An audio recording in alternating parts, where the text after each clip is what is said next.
Queridos amigos, sejam bem-vindos ao canal Videira Espírita. Meu nome é Cristina Brito e este é o programa Projeto 15 Minutos, o Livro dos Espíritos. E aqui diariamente nós estudamos por mais ou menos 15 minutos o primeiro livro da codificação espírita realizada por Allan Kardec, o Livro dos Espíritos.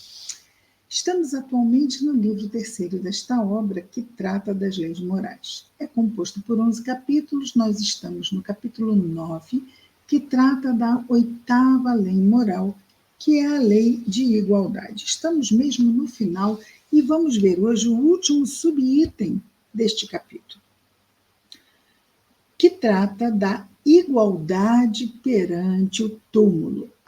É lá mesmo que todos nós nos igualamos, não é? É ao nascer que todos nós nascemos o quê? Nos iguais. Sem joias, sem títulos, sem nada.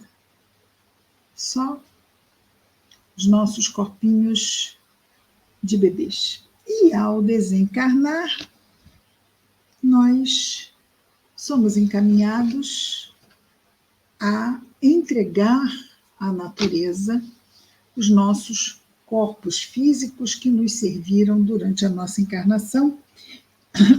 Então, aqui, Allan Kardec faz menção ao túmulo, não é? Na questão 823, Allan Kardec pergunta aos espíritos superiores: de onde vem o desejo do homem de perpetuar sua memória por meio de monumentos fúnebres? Hoje, nos cemitérios, muitas vezes se vê apenas uma singela placa dizendo o nome e os dados, data de nascimento e desencarnação. Mas, antigamente, nós ainda temos cemitérios onde vemos jazigos e estátuas muito belas, sem dúvida, anjos, e isto era muito comum, de se fazer ornamentar jazigos e túmulos com lindas estátuas fúnebres, né? Geralmente anjos tristes. Então, Allan Kardec pergunta de onde vem o desejo do homem de perpetuar sua memória por meio de monumentos fúnebres. A resposta dos espíritos, excelente. Derradeiro ato de orgulho.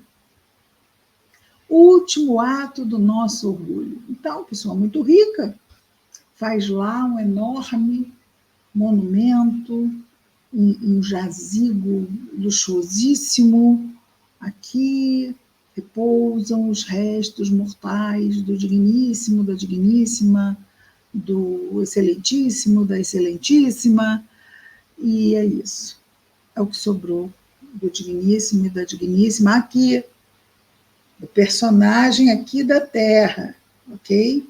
Nós vamos ver no Evangelho segundo o Espiritismo, se não me engano é capítulo 2, que tem uma mensagem de uma rainha de França, que chega do lado de lá, depois das exéquias, não é? Das grandes manifestações do seu enterro, aqui ela chega no mundo espiritual sem luz, sem levar traço de que tivesse sido qualquer coisa parecida com uma rainha na Terra, porque também no mundo espiritual isto não importa mesmo nada. E ela fica como que chocada, impactada, pelo fato de uma das serviçais ter mais luz do que ela. E é isto, ela busca alertar com a sua mensagem esta tendência do nosso orgulho a imaginarmos-nos realmente mais do que o que somos, não é? Então, vejamos aqui. Não é o capítulo 3. Exatamente no capítulo 2. É o último item do capítulo 2 do Evangelho segundo o Espiritismo: o meu reino não é deste mundo. E nas instruções dos espíritos, nós vamos ter apenas uma mensagem, no item 8. O título é Uma Realeza Terrestre. E foi enviada esta mensagem, o nome que ela dá é Uma Rainha de França.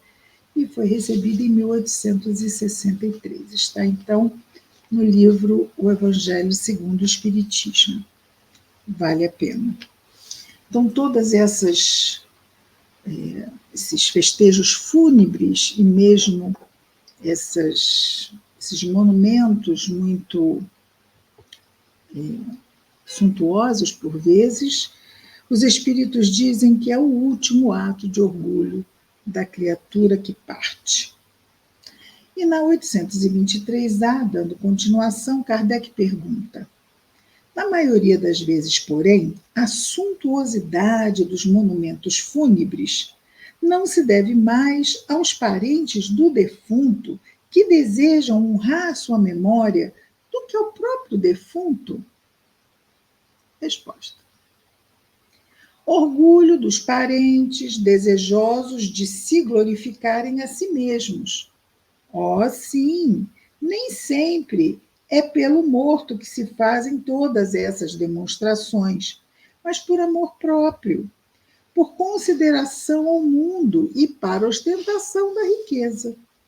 Supões que a lembrança de um ser querido dure menos no coração do pobre só porque que só lhe pode colocar sobre o túmulo uma singela flor?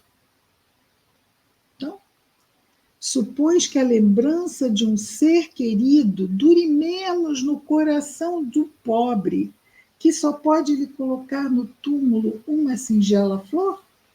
Acreditas, porventura, que o mármore salve do esquecimento aquele que foi inútil na terra? Então, vejamos, obviamente não foi a rainha de França que mandou fazer os grandes festejos, podemos chamar, não é festejo, mas as grandes celebrações do seu enterro, do seu funeral de rainha. Para isso existe toda a hierarquia da corte, não é? Mas é tal coisa. Ela acreditava naquilo tudo. Ela acreditava. Aquilo era uma representação dos seus que ficaram, mas ela partiu com todas essas impressões de que realmente era aquela mesma, aquela história estava certa. Ela era mesmo o top do top, a maioral, na Terra. Mas e aí? Passamos o portal do túmulo e o que levamos é a riqueza do bem que fizemos, dos afetos que conquistamos e desenvolvemos. Esses são os tesouros que levamos conosco. O resto, matéria, nós sabemos, não é? Nenhuma agulha. E a última questão aqui do capítulo 9 do livro 3º é a 824. E Kardec pergunta: reprovais de maneira absoluta as pompas fúnebres? Pergunta Kardec aos espíritos se eles reprovam as pompas fúnebres de forma absoluta. E eles respondem: não. Quando têm em vista honrar a memória de um homem de bem, são justas e dão um bom exemplo.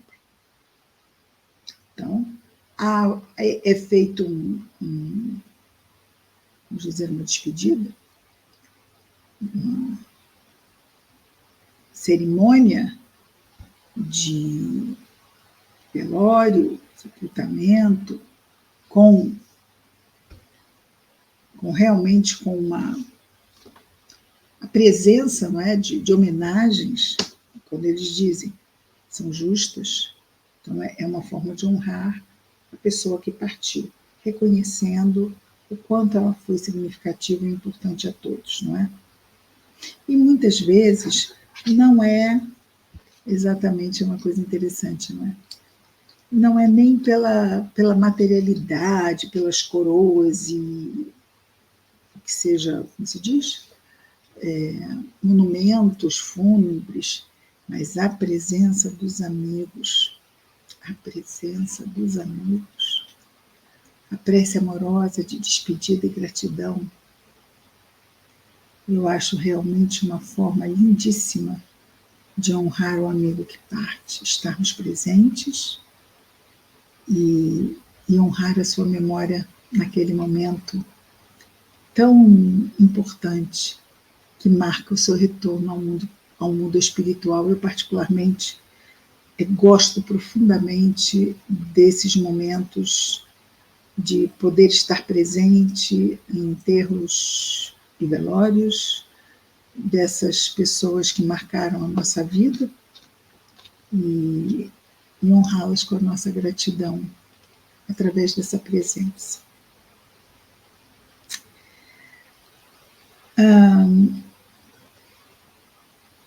Não tem, voltando à resposta dos espíritos, não reprovamos essas manifestações de celebrações fúnebres, quando tem em vista honrar a memória de um homem de bem.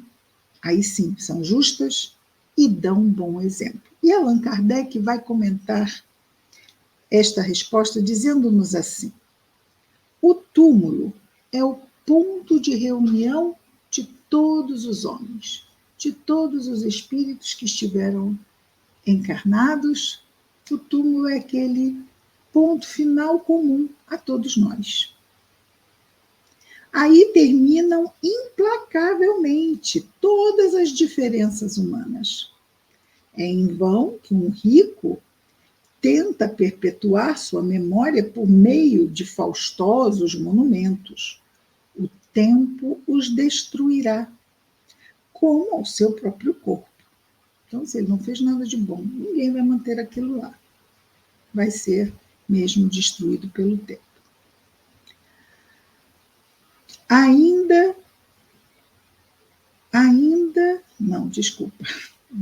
Estou olhando de novo, não é isso que está escrito. Assim o quer a natureza. A natureza material, ela é assim, não é? Se não for conservado ali, o monumento, ele se deteriora. A lembrança de suas boas obras e más ações será menos perecível do que o seu túmulo. Sim, porque as más ações também ficam na lembrança.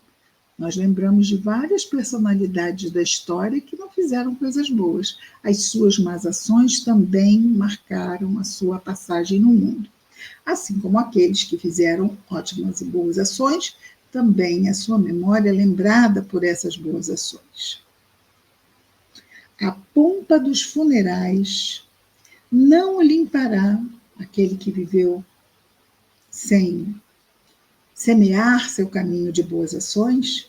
A pompa dos funerais não o limpará de suas torpezas, nem o fará subir um único degrau na hierarquia espiritual. Muito bem, então fica aqui a referência ao item 8 do capítulo 2 do Evangelho segundo o Espiritismo, a mensagem de uma rainha de França.